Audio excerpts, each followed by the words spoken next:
bó ṣe find out pé nínà tí láwọn ọmọ náà Muyideen yẹn wọ́n sọ bí pé àwọn nà lọ́jọ́ yẹn bí pé mistake o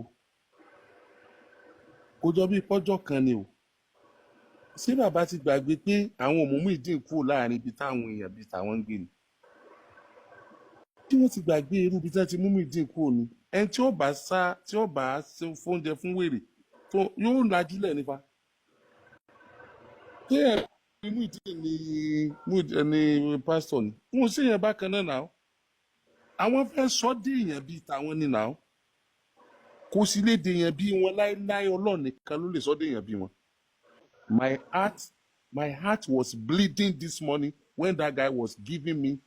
when he was telling me what he went through. Ká ní mo ní wé mi ni ká ní ọmọọṣẹ́ mi kan sọ fún mi pé ìgbà tọ́rọ̀ yẹn bumi láàgìtà ló sọ fún mi lẹ́nu pé òun dẹ̀ rí ní Bódìjà lánàá kò bá ti pè mí ìbá ti jí gbé kú òun bẹ́ẹ̀ ìbá ti jẹ́ káwọn tó ń wá cloud tó sáré máa gbé kinní sí lójú láti jí gbé kú òun bẹ́ẹ̀ wọn ò ní ẹnìkan kò ní gbé kankan sí lójú táàfi dọ́dọ̀ Pastor Gabriel táàfi ṣẹ́tù ẹ̀ irú ètè mi àti ẹ lọ ṣe nǹkan àbá tí ṣe ṣóò kankan tó bá jẹ́ pé àti rí gbé tẹ́nìkan kan because defence mechanism ló kù táwọn wá káàkiri defence mechanism là ń wá káàkiri I felt hurt personally èmi náà máa ń ràn yẹn lọ́wọ́ mo mọ tí bọ̀bọ̀ yẹn máa go through lónìí fún un tó rí látọ̀dọ̀ Muyideen á dàbí kí ilẹ̀ lanu kó wọbẹ̀ ni á dàbí pé gbogbo ayé ti kọ̀yìn sí ni I feel bad I feel rejected and dejected.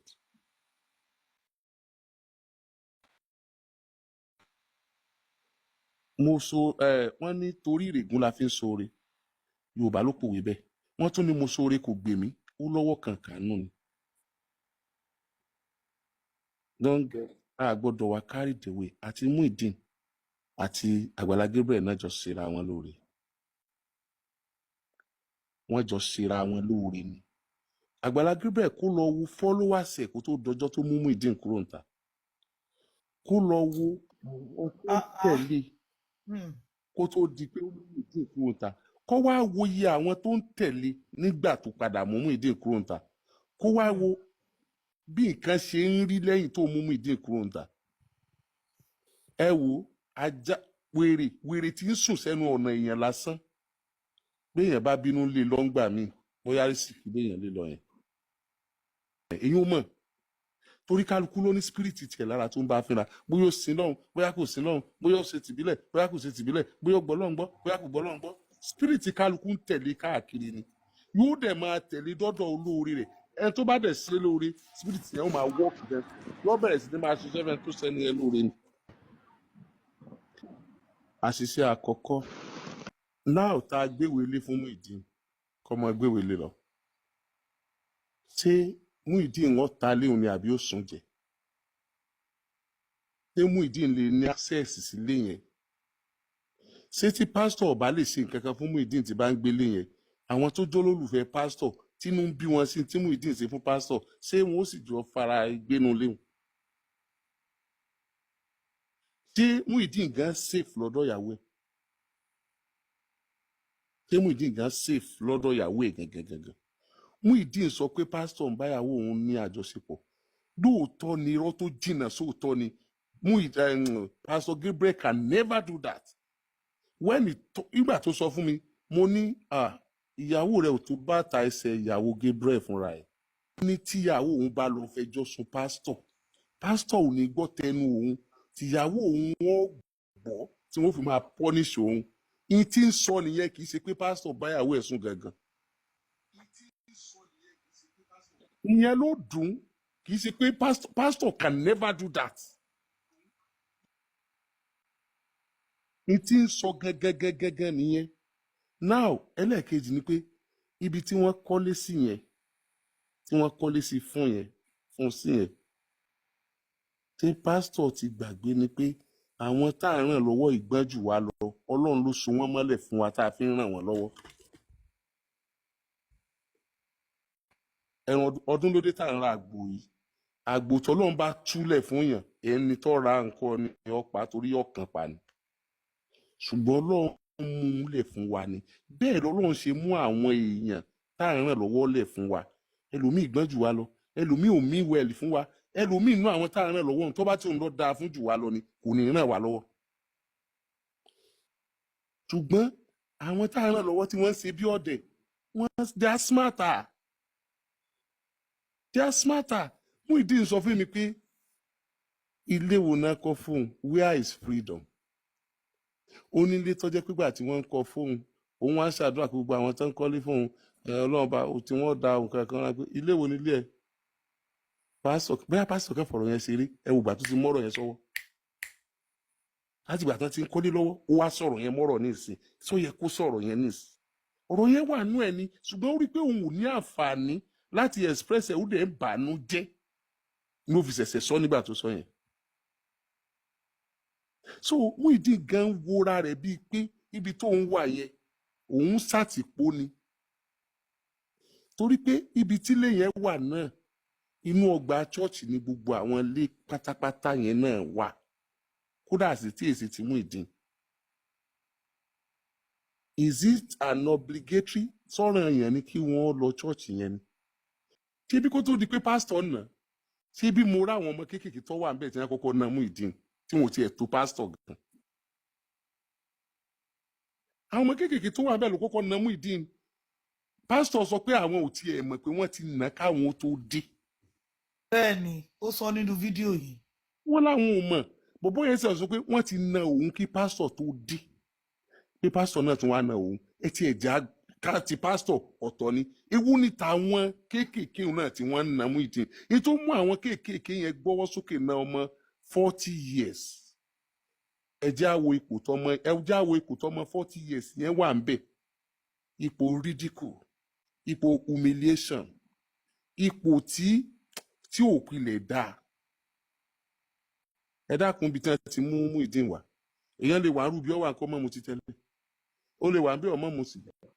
kò possible sir. ó lè wà ń bẹ̀ kọ́ mọ́ ta tẹ́tẹ́ ta nǹkan kan ìgbà tẹ́ ti mú sọ́dọ̀ yín yẹn iṣẹ́ ni kì í sọ̀ràn lọ dá nítorí lọ sí yẹn kò dáràn láti ta tẹ́tẹ́ kò dáràn láti mutí àwa la dáràn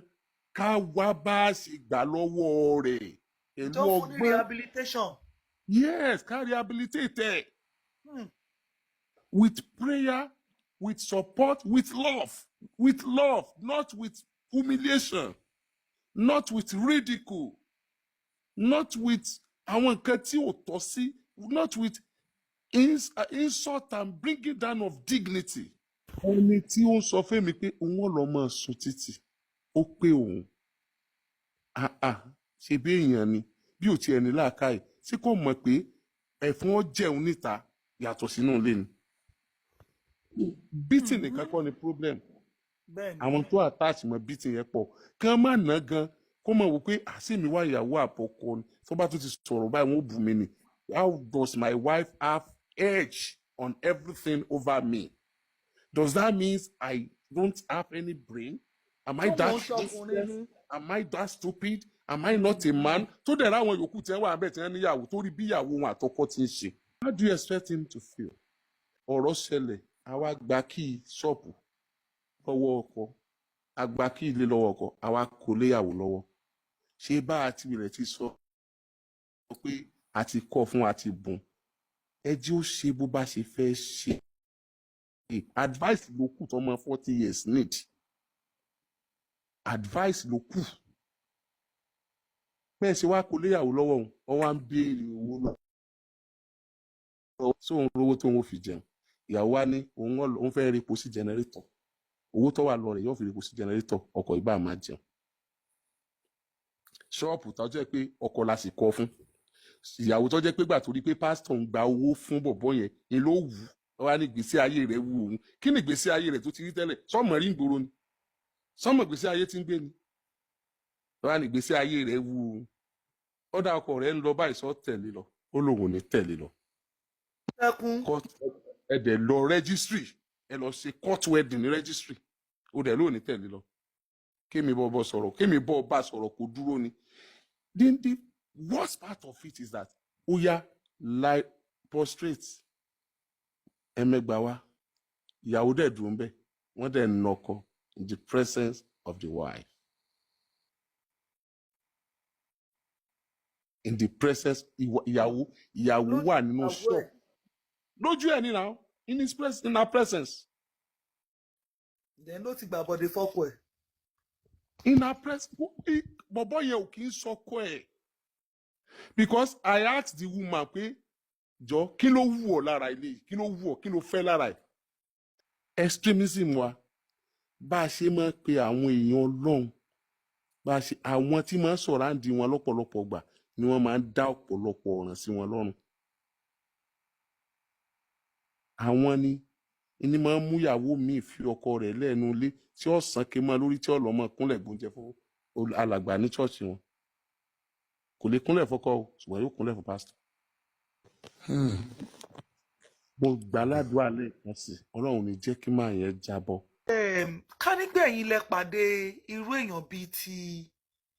Muyideen, what would have been the first thing tẹ́ ẹ máa ṣe fún Muyideen?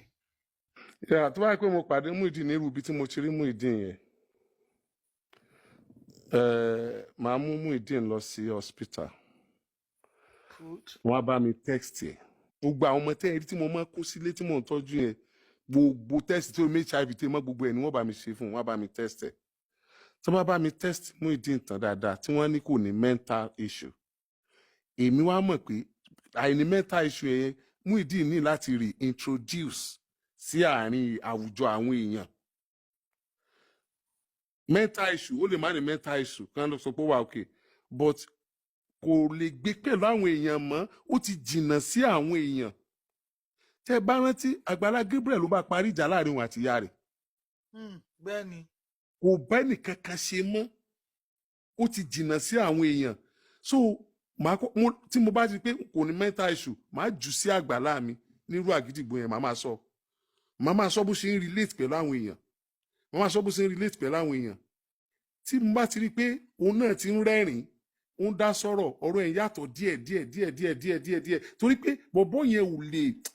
kò sí kó ní mental issue but ó ti far from the society kò rí nǹkan bá a ṣe ń rí mọ́ Thank you, sir. kò rí nǹkan Thank you, sir. what he has gone through what he has went through in his life ó ti jẹ́ kó jìnnà sí àwọn èèyàn kò rí nípa ṣe ń rìn kankan ló ń rí mọ́ so àwọn nǹkan kan wà tẹ́ ẹ̀ fi lè threaten Muyideen mọ́ ẹ̀ lè fi pé ìyà as in ìyà kéèyàn face poverty ẹ̀ lè fi threaten ẹ̀ mọ́ á ní àṣọ gbogbo charger tó ń tà kí ló wà bẹ́ẹ̀ ìké èlò ló wà bẹ́ẹ̀ á ní àṣọ so ẹ wà tẹ́ bá ti wá fà àmọ́ra bẹ́ẹ̀ ẹ mọ̀ pé hospital bá sọ pé ó ní ìdí kan tọ́jú ẹ̀ mentally nǹkan kan ìyẹn lèmi ò kọ́kọ́ ṣe o tẹ́ hospital bá ti wá sọ pé ó wà okay máa mú wálé padà lẹ́yìn tí mo mú wálé padà yẹn àwa lè gbowó fún un àwa lè ṣe oríṣiríṣi nǹkan fún un bá a bá gbowó fún gan ká tó mú wálé owó tá a bá gbà fún yẹn hospital náà lákòókò náà sí àwa mú wálé yóò wá sọṣẹ́ tí ó ṣe rí iṣẹ́ tí wọ́n ní kí Muyideen ṣe yẹn gan wọ́n ní charger tó yẹ kó tà ní 500 yóò tà ní 5,000 Muyideen kọ́ ló ní owó tó fi ra ọjà wọ́n dá owó tó fi ra ọjà fún ni bí ọjà yẹn ṣe rí ẹ̀ wọ́n lọ bá ra ni kì í sóun ló lọ ra gbogbo ẹ̀ lẹ́ẹ̀kan náà bí wọ́n bá mú un lọ èèyàn kan tẹ̀lé lọ òun gan ò tí ì wà mentally stable kó lè sọ pé iye ọjà yìí iye báyìí ni wọ́n ń tà iye báyìí ni mo rà á ó kàn dá iye lọ́jà anyhow ẹ wá ní ń bá gbogbo àwọn èèyàn jà kò rí àwọn èèyàn yẹn bẹ́yìn ṣe rí wọn kò rí wọn bẹ́ẹ̀ ṣe rí wọn kò rí wọn bí ọ̀rẹ́ rẹ̀ kò rí wọn bí ọ̀rẹ́ wò wọn bí ọ̀tá ó wò wọn bí àwọn tó ti ṣe láburú rí bẹ́ẹ̀ ni in tó ṣẹlẹ̀ nìyẹn náà